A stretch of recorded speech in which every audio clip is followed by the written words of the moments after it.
Selamat datang di episode solo sama gue sendiri. Gak ada Patrick seperti biasa. Dia nyari bayi jerapah buat dibawa ke Jakarta. Enggak. Dia lagi di Medan, Patrick. Gak bisa ikut join di episode ini karena lagi ngurusin bisnis hutan bakau. Iya, hutan bakau. Dia katanya mau melestarikan lingkungan bakau di danau di Sumatera Utara? Danau Toba. Jadi dia mau bikin Danau Toba tuh jadi hutan bakau. Gimana caranya? Gua nggak tahu. Nanti kalau ada Patrick ya di episode berikutnya lu boleh tanya atau lu tanya aja langsung di komentar di bawah, oke? Bang, gimana caranya bikin hutan bakau di Danau Toba? Nah, itu dah. Oke, kita bahas Manchester United dan klub-klub EPL di episode ini yang transfernya makin panas. Check it out.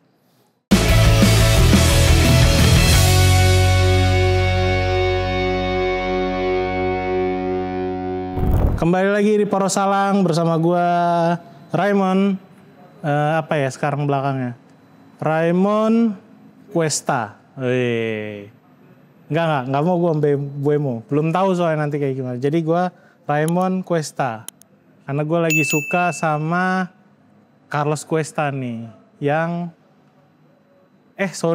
Carlos Cuesta mah Arsenal ya? Iya. Salah.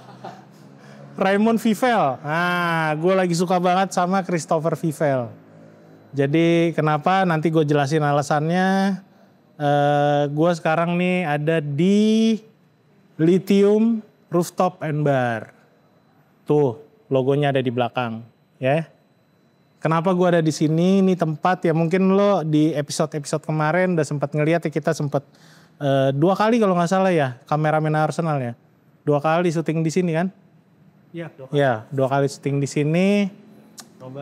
Nobar sekali. Nah, possibility-nya ini ada di Radio Dalam nomor 17. Kalau lo mau ngeliat bangunannya nih, persis di dekat pertigaan Haji Nawi. Yang dari arah Pondok Indah mau ke Haji Nawi, lo lihat sebelah kiri, nah gedungnya paling tinggi, nah ini. Depan Aston. Hah? Ada Aston di situ. Oh, gue depan Aston Villa. Oh ya, Hotel Aston di situ. Jadi, musim depan kita mungkin akan menjadikan kafe ini jadi tempat nobar kita, oke? Jadi buat teman-teman yang ada di daerah Jakarta Selatan, mau join bareng Poros Salang, nonton bareng atau ngobrol-ngobrol, datanglah ke sini lah. Kita tuh udah pasti nongkrong di sini, ya jadwal syuting sama jadwal nobar udah. Sisanya ya mungkin nanti kita ngadain mini soccer kan kita nggak tahu ya. Dah itu aja. Gue mau masuk langsung ngebahas transfer dulu. Oke, karena ada banyak update ya di 1 minggu kebelakangan ya. 1 minggu belakangan. Bahkan terakhir kita Poros tuh episodenya keluar kapan nih kameramen Arsenal ya? Minggu lalu ya? Minggu lalu. Berarti mungkin udah hampir mau 2 minggu nih ada update. Terutama Manchester United ya kan. Ya lo semua udah tahu lah, tapi itu nanti bakal gue bahas di belakang. Ini kalau gue ngelihat udah bisa dilihat kekuatan beberapa klub EPL lah gitu. Yang akan bertanding di musim 2025-2026. Itu udah pernah gue bahas kemarin, masih ada 7 klub London dan sisanya juga kedatangan 3 klub baru dari divisi Championship. Itu ada Burnley, ada Sunderland, yang dimana kemarin gue juga sempat bahas, itu kultur kota sepak bola yang paling kental, ya menurut gue ya, dari yang gue riset. Terus sama Leeds United, yang kemarin juga udah sempat dibahas kalau Manchester United ada ketambahan derby di musim ini. Satu lagi, karena sebelumnya juga udah pernah kan lawan Leeds kan. War of Roses Derby. Nah, kalau gue lihat per tanggal sekarang nih kita syuting di tanggal 22 Juli.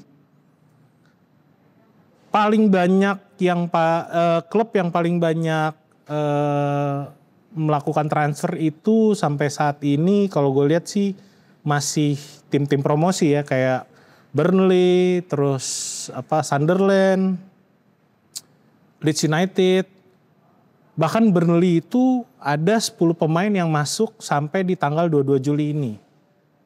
Ini gak heran kalau menurut gue, kultur kayak gini gak heran. Karena terakhir dia bermain di Liga Inggris, ya lo tau lah masih ada Wout Weghorst yang di musim berikutnya bermain sama Manchester United yang hebat itu. Di musim 2022-2023 itu hampir ada 21 pemain baru di Burnley.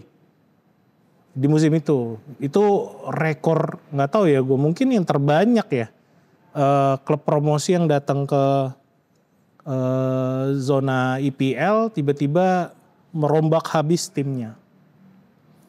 Termasuk di musim 2022-2023 itu si Ian Maatsen yang akhirnya ke Chelsea, yang sempat digadang-gadang bakal masuk ke timnas gitu kan. Nah dia sempat main di Burnley itu. Dan termasuk ada 6 pemain yang di loan sama Burnley, yang diambil dalam bentuk loan, pinjaman, sama 2 free transfer. Jadi banyak banget. Menurut gue ini musim ini mungkin gak terlalu gimana-gimana, cuman kalau gue lihat pembelian Burnley juga lumayan bagus-bagus dan gue udah jelasin di episode-episode sebelumnya. Terus peringkat kedua itu dihuni sama Brighton yang datengin 7 pemain baru. Terus di peringkat ketiga ada sekitar 4-5 klub yang ngedatengin 6 pemain. Ada Chelsea, Brentford, Liverpool, Sunderland, sama Tottenham Hotspur. Dan terakhir Leeds, dia ngedatengin 5 pemain. Sisanya ya 4 pemain, termasuk Manchester United juga kan 3 pemain. Nah, gue bahas mulai dari sekarang. Kalau misalnya update terakhir di hari ini tanggal 22 Juli itu Arsenal masih yang terakhir. Klub itu siapa? Victor Gyökeres. Gila. Gue tadinya pengen bahas Victor Gyökeres, kenapa sih jadi MU tuh bener-bener jadi batu loncatan buat agent-agent menaikkan harga pemainnya gitu loh. Salah satunya Victor Gyökeres. Nah, gue lagi bahas Arsenal. Yang terakhir dia ngedatengin Noni Madueke ya di hari Jumat. Dari Jumat minggu lalu kalau nggak salah pengumumannya tuh. Sama siapa itu? Christian Mosquera. Wah gila. Fix di hari ini Arsenal kedatangan, nah berarti naik nih. Udah bukan 6 pemain lagi. Jadi ada 8 pemain yang baru didatangkan sama tim 1 miliar umat. Dia kedatangan terakhir ya Christian Nørgaard, Noni Madueke dari Chelsea dengan harga 48 juta. Dan terakhir Victor Gyökeres dengan harga hampir 70 juta ya. Iya 70 juta harusnya. 67 sekian lah. 63,5 plus add. Iya 67. Iya benar 70 juta. Sama Christian Mosquera berapa tuh kameramen Arsenal? 15 juta anjir. Dapat dari Valencia, gila loh. Sekarang lagi prepare terbang ke Singapura buat langsung. Wah gila. Nih kontender nih. Peringkat 2. Ya pokoknya intinya Arsenal termasuk klub yang mendatangkan lumayan banyak pemain baru di musim ini. Karena Arteta menurut gue tinggal selangkah lagi. Musim lalu karena kepintarannya mereka berakhir di posisi kedua. Jadi itu dari Arsenal. Terus Chelsea juga gak mau kalah bro. Chelsea gak mau kalah. Dia dapat Joao Pedro, dia dapat Jamie Gittens tuh. Wingernya Dortmund, lo tau lah Jamie Gittens jago. Lumayan harganya juga hampir 52 juta sekian lah. Terus tadinya Chelsea tuh mau datengin Christian Mosquera. Akhirnya kan keduluan kan sama London. Nah, lama sih Enzo Maresca kebanyakan party ngerayain juara World Cup Club kemarin di Tanah Abang, mungkin gue nggak tahu lah di mana. Itu makanya jadi mereka nggak fokus, akhirnya ditikung sama Arsenal. Luar biasa sih menurut gue. Apa ya, karismanya Mikel Arteta tuh luar biasa. Nantilah, aduh kapan nih kita datengin fans Arsenal sejati biar kita ngobrol nanti sama dia. Cuman itu nanti ya. Nah itu dari Chelsea, terus Brentford kemarin baru kedatangan pemain senior yang sangat dihormati publik Merseyside. Jordan Henderson, gila. Emang biasa aja, Jordan Henderson mungkin udah biasa aja. Cuman kan pemain senior yang udah malang melintang di IPL, udah dapat gelar liga juga, pasti bisa ngasih masukan ke klub yang dilatih sama seorang asisten pelatih yang gak pernah punya sejarah ngelatih klub bagus dan kehilangan pemain kuncinya. Ya, semua udah tahu lah. Brentford baru kehilangan Bryan Mbeumo itu ke Manchester United. Jadi dia kehilangan Bryan Mbeumo dan ada possibility mereka akan kehilangan Wisa juga di musim ini. Tapi mereka mendatangkan Jordan Henderson, luar biasa. Terbaik, klub terbaik juga nih. Brentford kita tunggulah musim depan dia bisa ngalahin Manchester United atau enggak. Karena musim lalu Manchester United mati-matian kan lawan Brentford, itu bisa jadi laga big match kita. Buat teman-teman yang suka Manchester United, Brentford mungkin di musim ini juga akan jadi contender gitu. Bukan titel contender aja, itu lawan berat. Dengan Jordan Henderson. Crystal Palace berhasil mendatangkan Borna Sosa yang seingat gua di musim 2022 itu diincar sama Manchester United. Tapi alih-alih dapet Borna Sosa yang saat itu lagi oke-okenya lah. Gue lupa kalau nggak salah dari Stuttgart ya. Dia lagi di Stuttgart tuh lagi jago-jagonya tuh left back. Kita datengin Alex Telles. Gila, terbaik. Bukan Solskjaer ya kalau gue bilang. Ed Woodward-nya bro, keren. Dateng lah Alex Telles. Gue nggak tahu fungsinya apalah. Sempat nggak sih ada gol? Lupa gue. Ya pokoknya itulah. Jadi daripada datengin Borna Sosa yang lagi gila-gila di Stuttgart, dia datengin kaptennya Porto. Karena dia pikir, kemarin gue baru datengin kaptennya Sporting nih. Bruno, jago nih.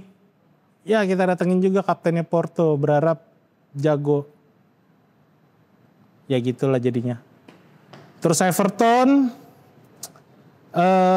nggak begitu oke. Dia datengin Tierno Berry, umur 22 tahun, forward yang pasti udah bisa ngelihat. Beto kan kemarin ke Liga Arab ya. Terus kemungkinan mereka juga akan kehilangan Calvert-Lewin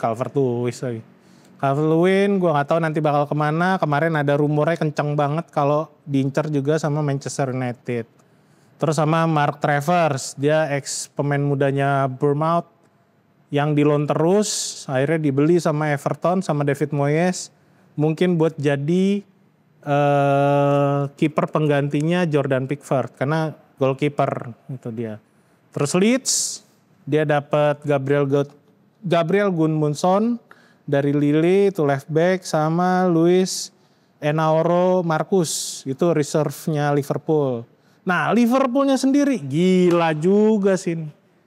Tadi gue bilang ada sekitar 6 pemain. Nambah satu lagi hari ini.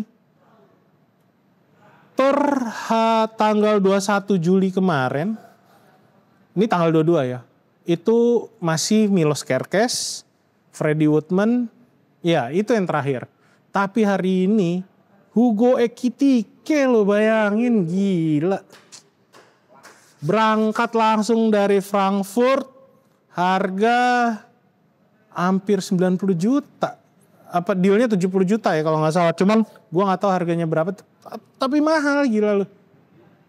Berapa? 80 juta, nggak mikir, gila. Hugo Ekitike bakalan jadi second Darwin Nunes. Gila lah. Gila. Manchester United bisa dibilang tidak ada peluang musim ini nih. jago-jago nih klub-klub lain nih. Udah dapat Milos Kerkez yang tadinya mati-matian diincar buat ganti siapa? Luke Shaw. Kita datengin Patrick Dorgu bro. Milos Kerkez malah ke Liverpool.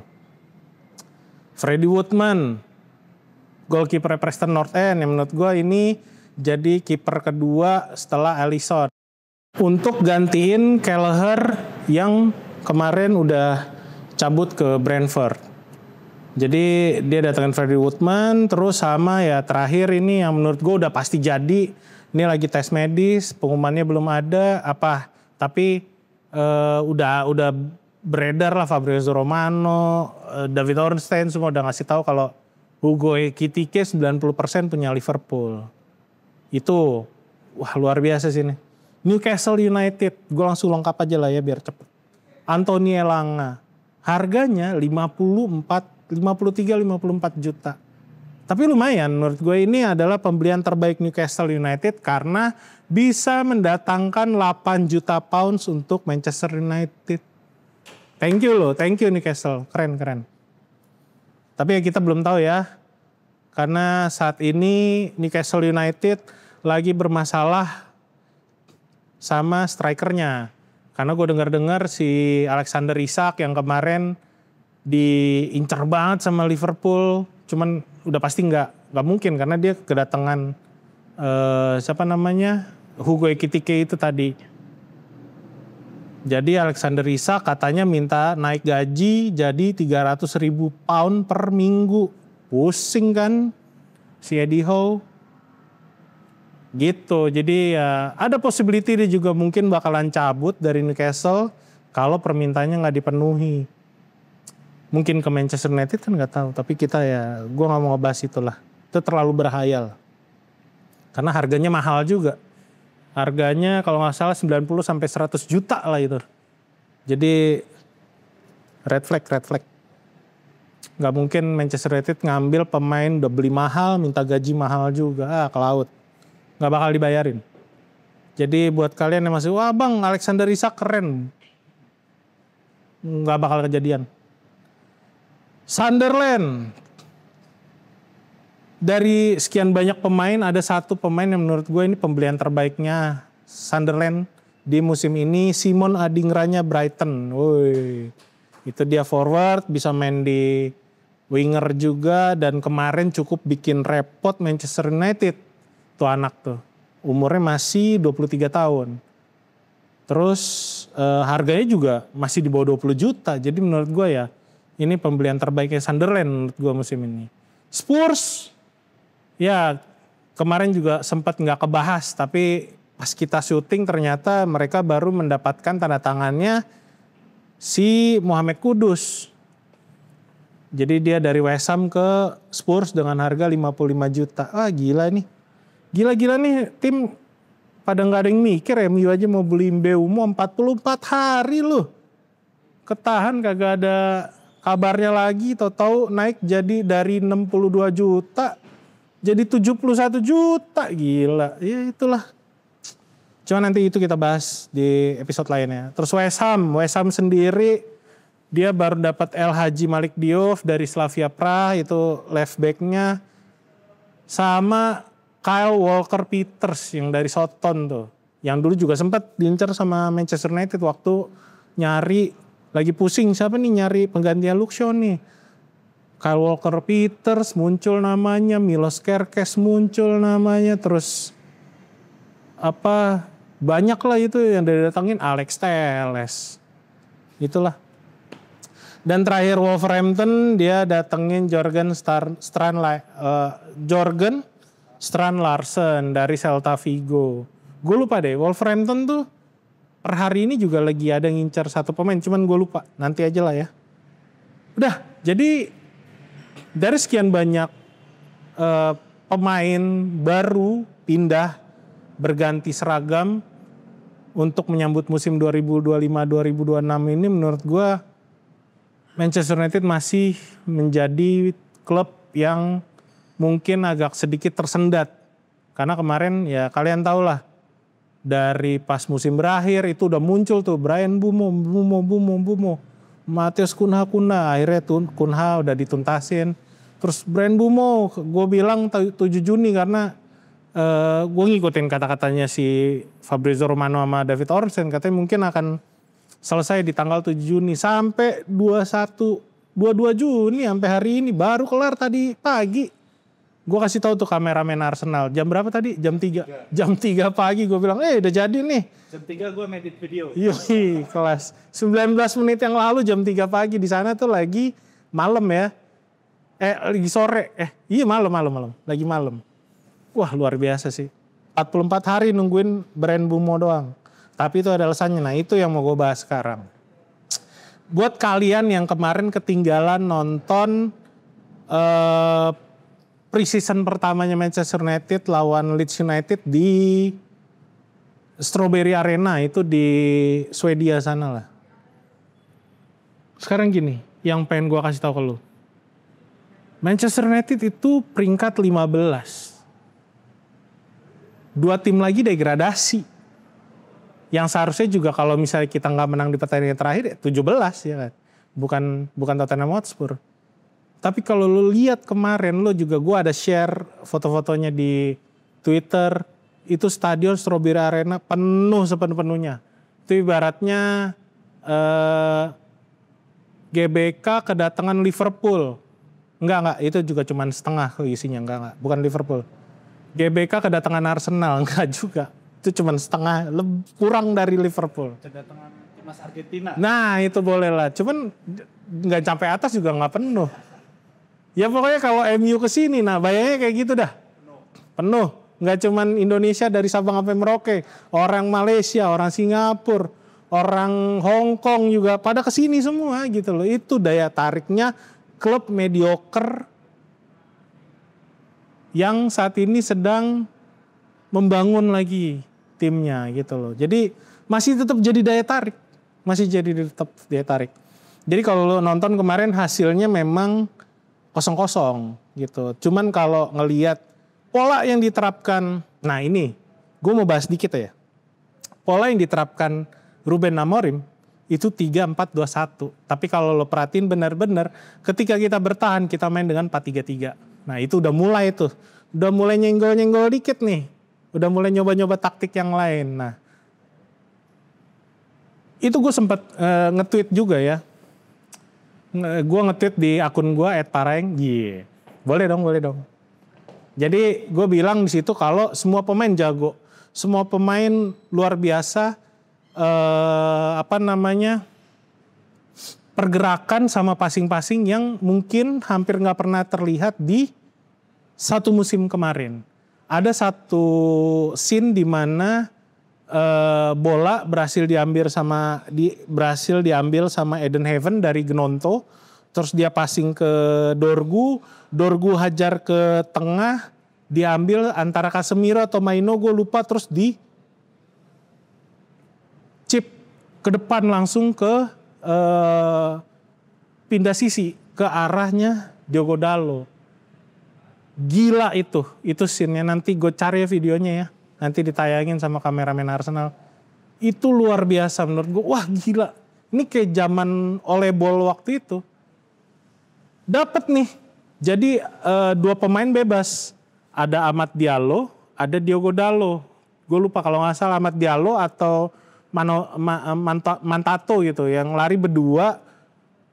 Dibarengin dari tengah sama Rasmus Højlund.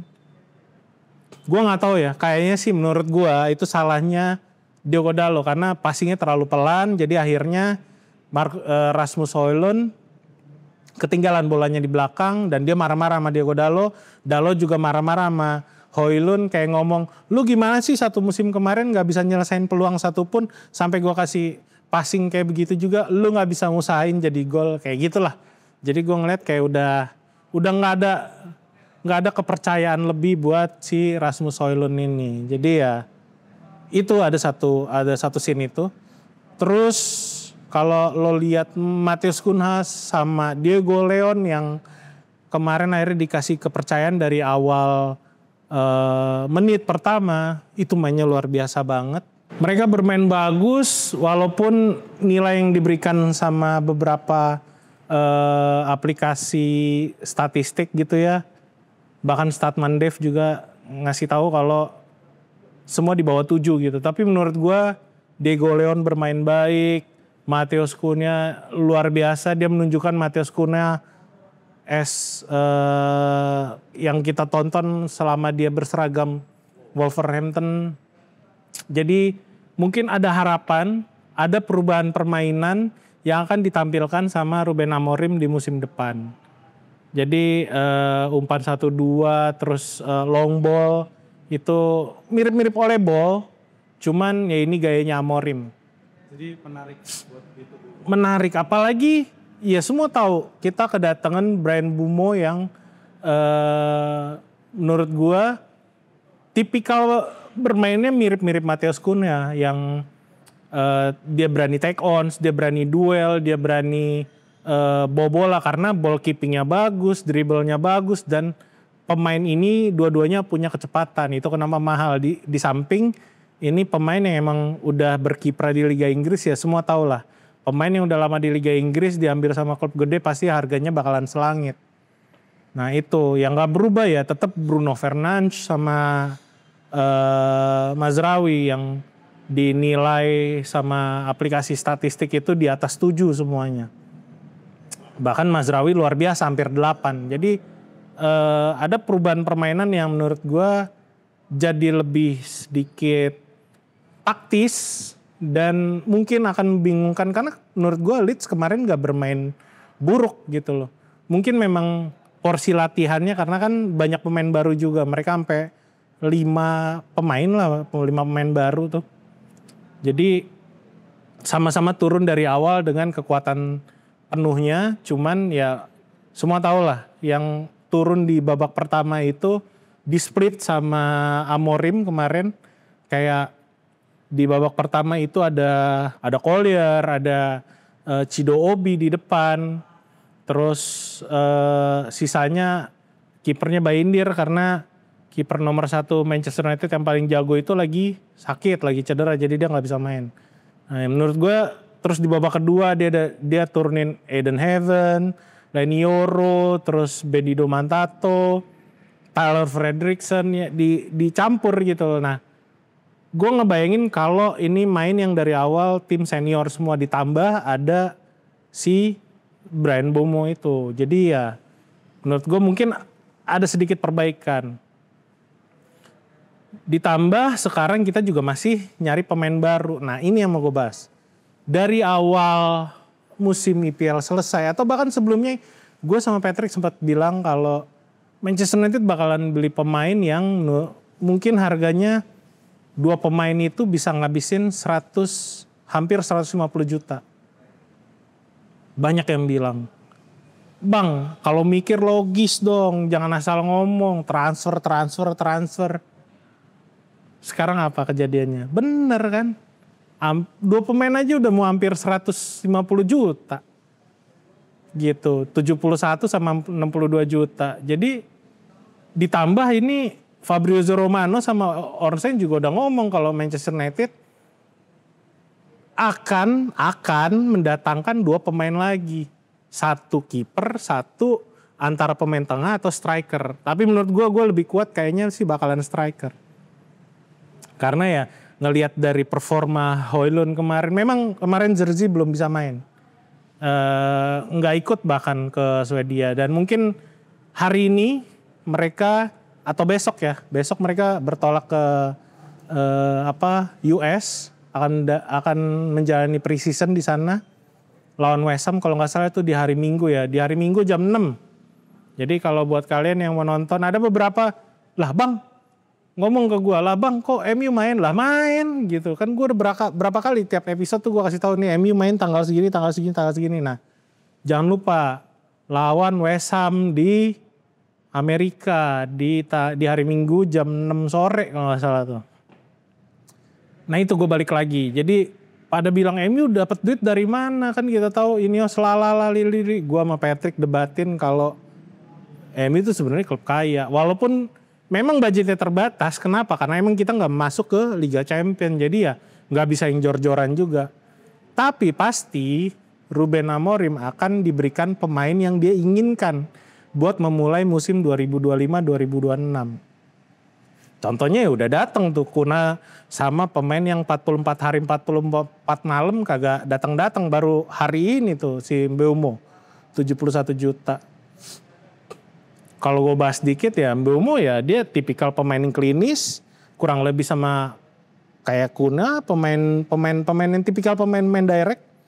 Dia punya kelebihan di dribble sama punya kecepatan yang tadi gue udah omongin. Dia punya mungkin agak sedikit berbeda sama Matheus Cunha. Matheus Cunha tuh lebih kayak gue take on, maksudnya gue duel sama lawan, gue cari celah, gue masuk ke dalam, gue cari pemain yang terdekat sama gawang, gue passing atau gue sikat sendiri. Tapi kalau Mbeumo tipikal ya model-modelnya kayak Amad Diallo. Cuman Amad Diallo bukan pemain nomor 10 murni. Kalau ngomongin itu ya pemain yang paling pantas ya modelan kayak Bryan Mbeumo ini.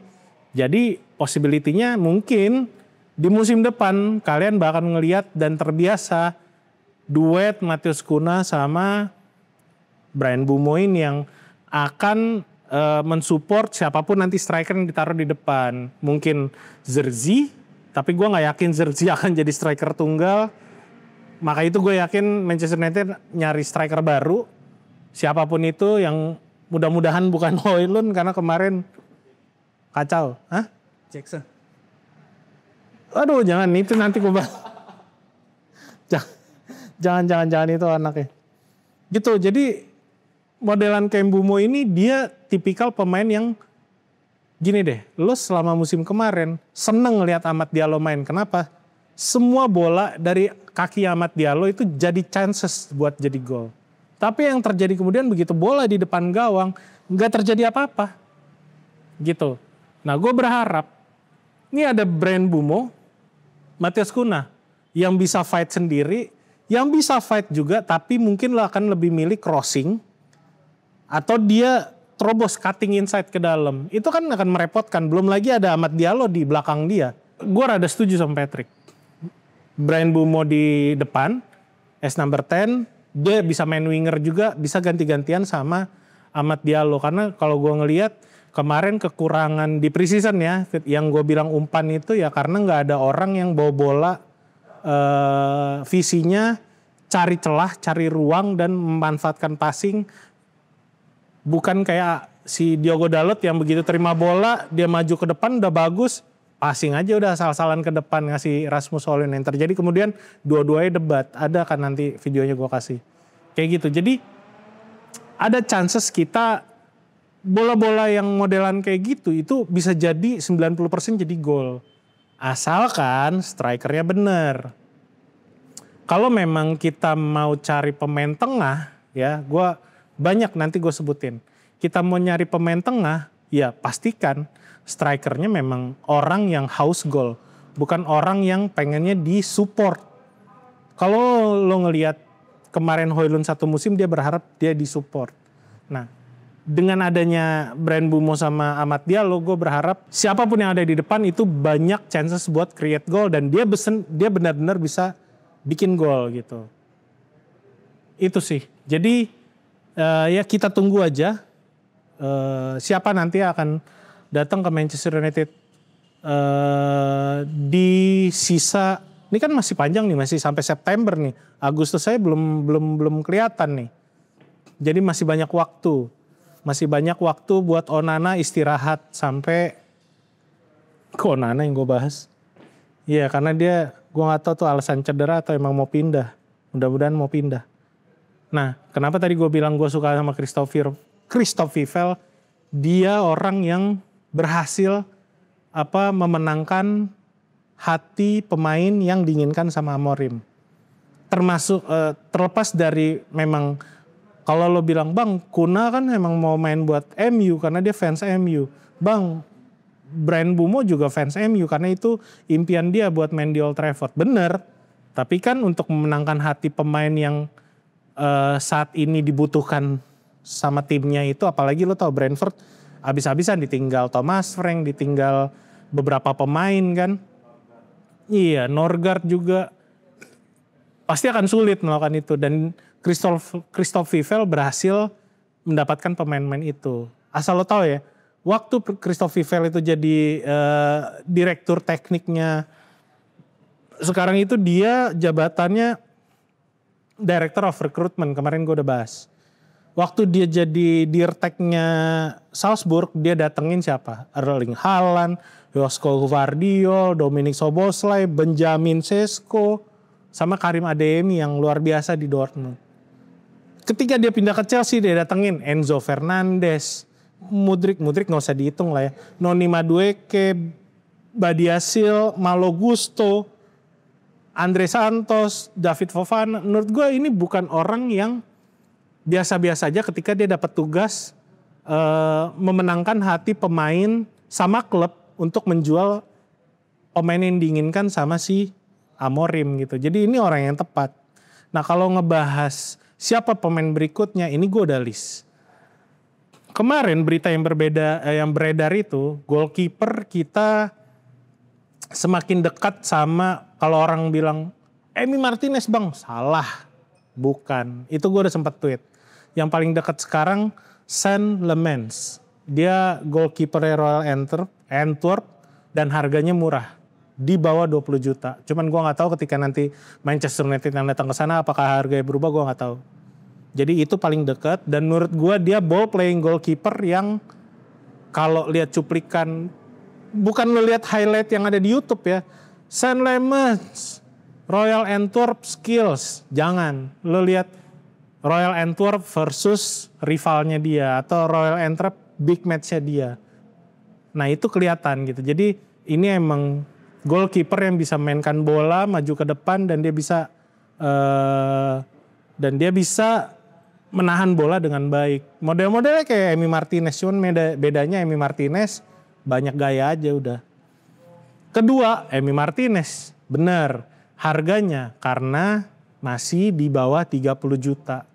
Itu kenapa kayaknya ada possibility Emi Martinez ke Manchester United. Cuman kan apakah Aston Villa akan melepas semudah itu kan enggak juga gitu. Terakhir ya Diogo Costa ya, menurut gue ini mungkin rada ngayal karena harganya menurut gue ini masih 40 juta. Kita datang ke Porto minta kiper utamanya itu bisa jadi 50-60 juta. Pusing gitu. Walaupun kalau kita dapat Diogo Costa, tidurnya nyenyak lu tiap sehari sebelum Manchester United mau main besoknya. Tenang gitu loh kalau dapat Diogo Costa. Tapi ya dapat Emi Martinez sama Saint Lemens menurut gue juga good catch. Striker tadi kameramen Arsenal bilang siapa? Nicholas Jackson 90 juta. Siapa yang mau bayarin? Mau jual tempat duduk di Old Trafford? Nggak mungkin. Jadi menurut gue dan ini mungkin akan jadi blundernya Christopher Vivel ya kalau dia mau beneran datengin Nicholas Jackson. Karena permintaan Chelsea jelas 90 juta atau lu kasih Garnacho ke kita. Swap deal. Jadi MU bayar plus Garnacho. Kita dapat Nicholas Jackson. Bro. Ayo. Maksud gue ya ini kalau lu mau ngomong bang kalau review logis dong ya ini gitu loh. Ya nggak mungkin. Gua nggak setuju kalau MU incer Nicholas Jackson. Kalau dibilang Nicholas Jackson bagus, pindah lo dari Porsalang. Terus kemudian Victor Gyökeres tadi udah ternyata itu milik Arsenal karena intermediaris kemarin nawarin lagi ke Manchester United mungkin buat naikin harganya, buat meyakinkan kalau Victor Gyökeres adalah pemain penting. Jadi ditawarin lagi ke Manchester United, Arsenal takut nih kayaknya nih. Akhirnya deal tadi tuh kayak wah anjir MU lagi pengen banget jual dapetin striker nih, apalagi dia baru bukan menyingkirkan, dia baru mindahin Marcus Rashford ke Barcelona yang artinya kemarin gue sempat bahas Manchester United saat ini ada kekosongan 325 bukan saat ini ya, waktu Evans terus Eriksen sama Lindelof akhirnya tidak diperpanjang, itu ada kekosongan sekitar 325 ribu pound per minggu untuk pemain baru. Nah sekarang datang Matheus Cunha sama Bryan Mbeumo yang kalau digabung kalau nggak salah Matheus Cunha itu 180 ribu, Bryan Mbeumo itu 150 ribu. cross check ya kalau salah kalian komennya di bawah. Nah itu kan ada 330.000.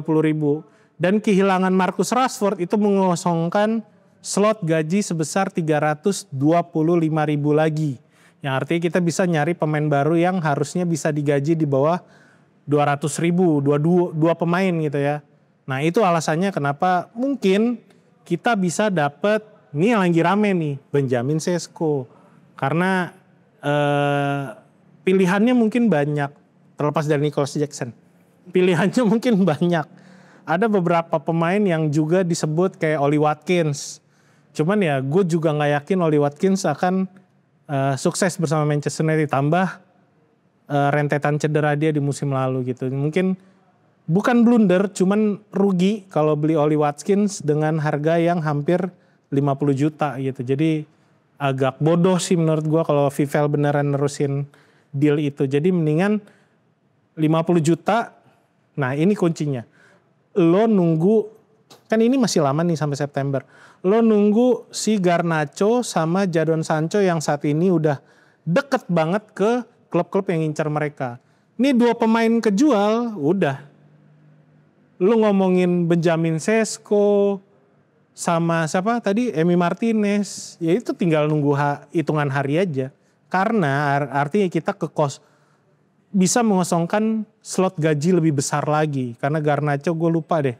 120 ya apa 80.000. Terus Sancho itu yang lumayan tinggi 200-an ribu itu gajinya. Jadi ya ada possibility kita dapat pemain-pemain itu. Benjamin Sesko sama Oli Watkins. Yang paling tepat ya benar Benjamin Sesko. Karena dia ya pure predator di depan. Lo tahu semua lah track recordnya.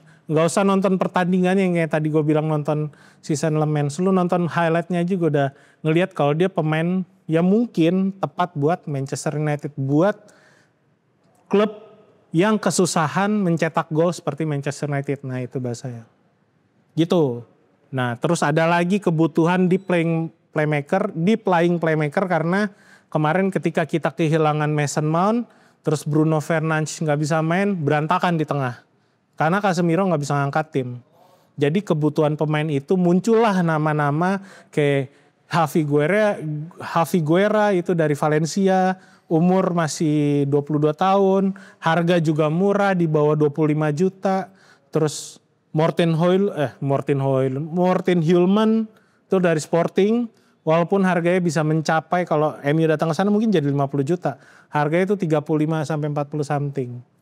Terus Andre Trindade yang kemarin sempat dihubungi sama Matheus Cunha. Menurut gue kalau misalnya ini dapat pure ini pemain pemain Amerika Latin kesekian kalinya yang datang ke Manchester United karena ada pemain Latin sebelumnya di Manchester United. Jadi Cunha tuh nelfon si Andre Trindade ini kemarin katanya kabarnya lo datang dong ke Manchester United temenin gue di sini karena menurut kalau gue lihat videonya mereka berdua main cocok di tengah cuman karena mereka juga rada kesulitan nyetak gol bukan kesulitan nyetak gol nggak tahu ya kayak nggak padu gitu lah timnya ya kesulitan nyetak gol jadi ya ada di peringkat terbawah. Jadi menurut gue ya Andre Trindade mungkin akan jadi pilihan yang baik. Harganya juga sangat murah. Nggak lebih dari 25 juta. Cuman gue lebih milih Javi Guerra itulah tadi yang dari Valencia. Itu kalau lo bilang terus duitnya dari mana bang? Lo ngomong itu goalkeeper. Itu yang tadi gue bilang. Kalau sekarang ada 2 pemain yang udah deket banget ke klub lain. Jadon Sancho dia kemarin udah nolak Al Nassr karena dewa kita CR7 tuh pengen banget Garnacho ada di Al Nassr cuman itu udah di-cut. Garnacho gak mau karena dia mau main di IPL. Muncullah tim-tim kayak selain Juve sama Napoli ada Fenerbahce, ada Nottingham Forest juga kemarin sama Chelsea itu. Terus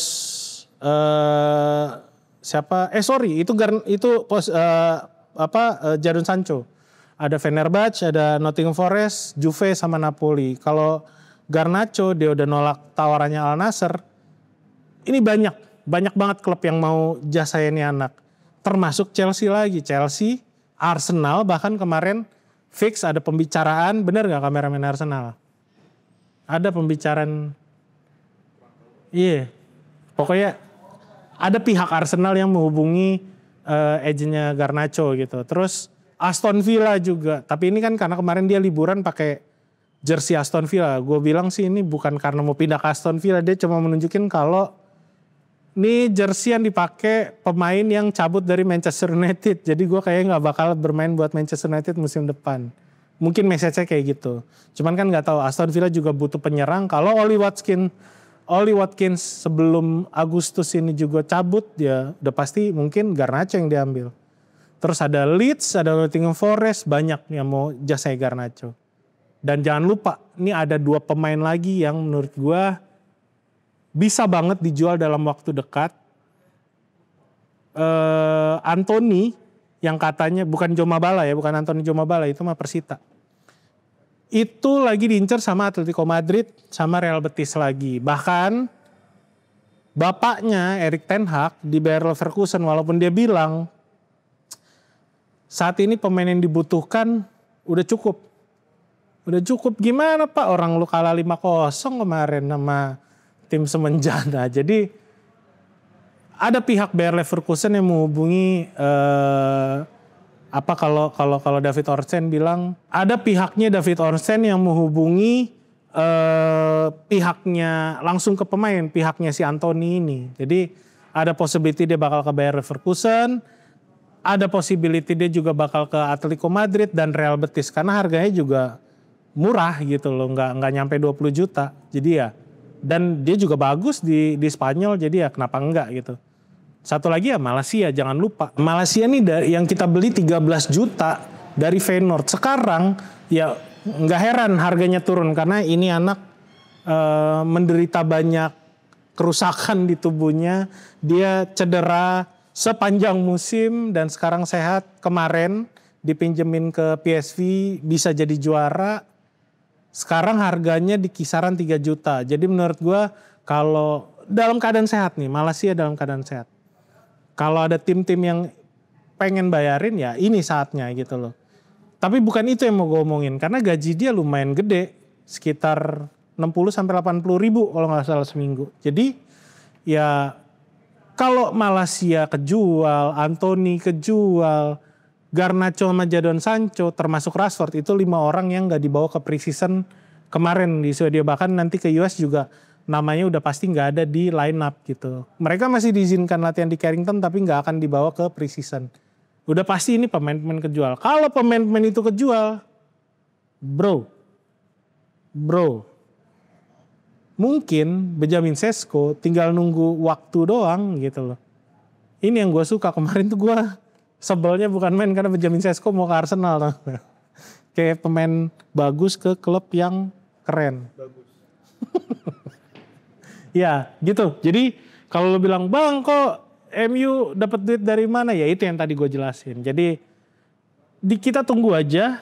Jadi ada possibility ada 2 transfer lagi masuk, tapi ini masih nunggu ada pemain yang kejual dulu. Karena kita butuh